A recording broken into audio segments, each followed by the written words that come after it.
Hey, it's me, Sparkist, your host, and today we will be reviewing the 40th anniversary final form cooler. So yeah, without further ado, let's get straight into it. So let's take a look at the box first. This is just normal Figuarts packaging. You have cooler here, you can see as accessories, cooler final form. In fact, this says 40th anniversary edition or 40th anniversary reissue edition. Here's cooler looking all badass. And here you got the toy animation sticker, 40th anniversary Dragon Ball, and all these other Dragon Ball Z, Tamashii, and Nations, Bandai, and the art of cooler and the sides. And here's just all of his poses in the back. Oh yeah, of course. Here's the top, and here's the bottom. So yeah, that's it for the box. Now we'll be moving on to the content. So yeah, here's the content. This is a big ass box. It comes with a 40th anniversary Dragon Ball stand. I can't even call this a stand. It's just more or less a carpet for the figure. But yeah. There's the content. You have cooler, cooler's face without a mask.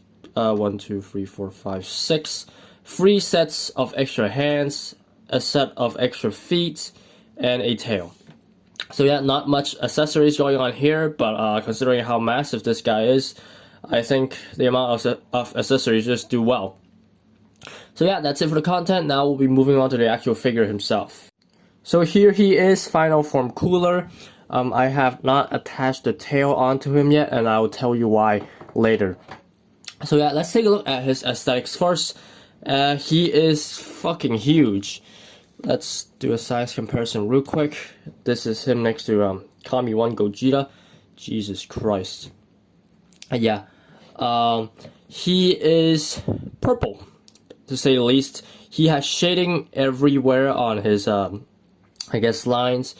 The most notable one here on the thigh, on the arms, you can see on the shoulder, very noticeable shading. Then the back as well, as you can see here on the bicep. I don't think I can see any shading, or at least some shading on his spikes. But yeah, the blue parts are just straight plastic. You can see my reflection here. Same thing with every single other blue part on his arms, or sorry, hands, or gauntlets, and its boots. So yeah, the white is more or less a whitish gray, a light gray, or some would say. And yeah, this guy's aesthetics is just on point. So now we'll be moving on to the articulations. Now as for the neck, or the head, you can look down very well. You can also look up decently well, although you can see a pretty big gap, or noticeable gap, between his neck and his head.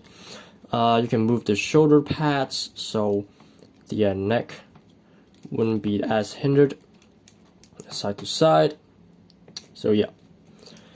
Now as for the chest, you can do an pretty awesome ab crunch. I also attached a tail, a pretty well back crunch, chest swivels,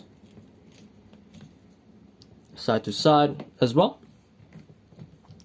Now as for the shoulder pads, just like I said when I was messing with the head, you can move them from up to down. It is also attached to the butterfly joint, so you can basically move them out a little bit more.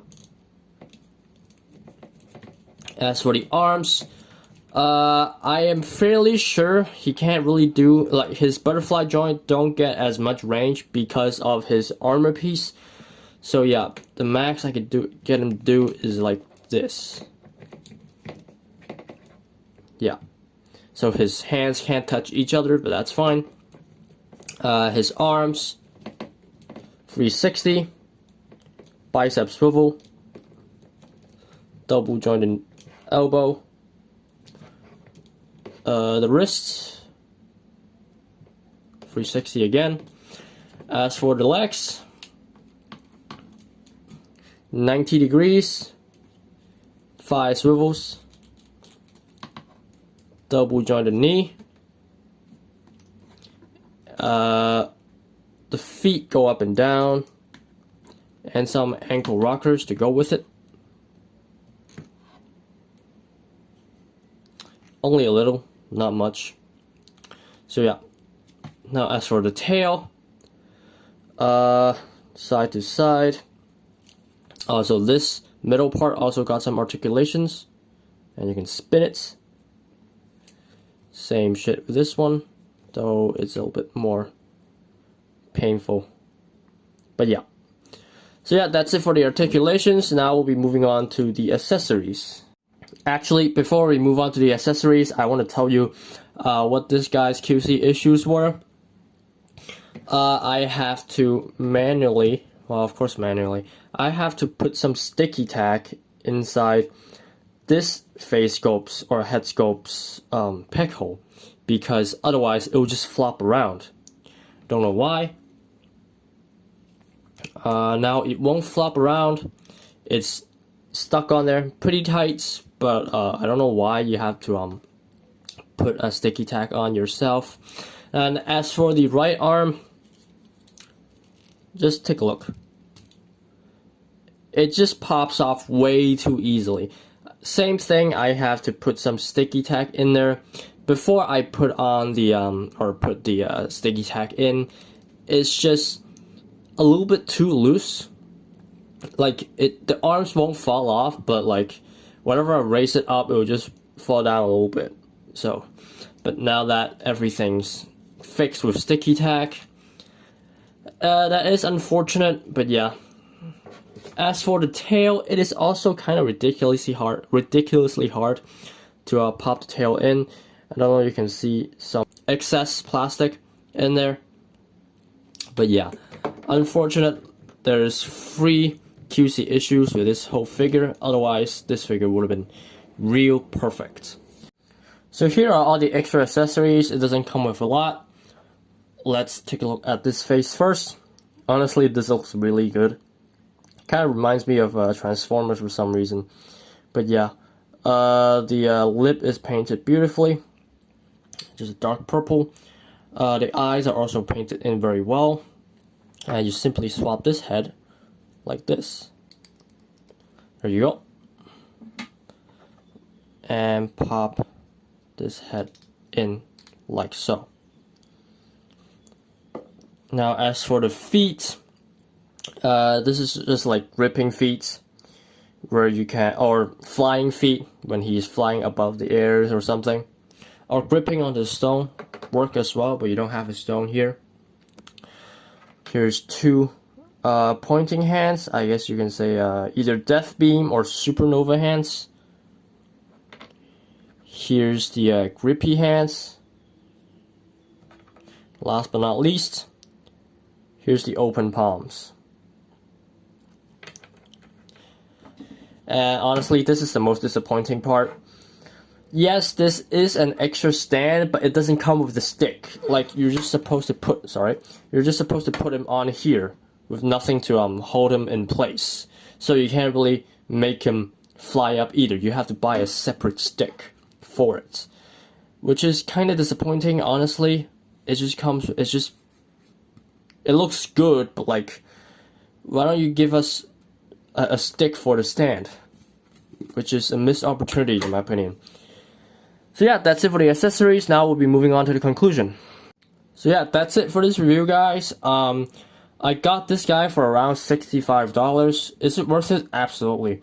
First edition cooler was 4 years ago, and if you're planning to get first edition, then you're kind of dumb. I'm sorry, but yeah, the first edition probably is around $120 or to $130 price. You're better off getting this. You're not missing out on anything. You're getting an extra stand. I do hope the QCs that I mentioned only exist on my copies. As far as I can tell, other reviewers do not suffer from the same QC, so that's good. But yeah, if you're a Cooler fan, please go ahead, get this guy at $65. Still kind of expensive, but it's way cheaper than first edition Cooler. And he is just a really, really good figure after all. So yeah, that's it for this review, guys. If you like this video and would love to see more, please like and subscribe. And I'll see you guys in the next one. Peace.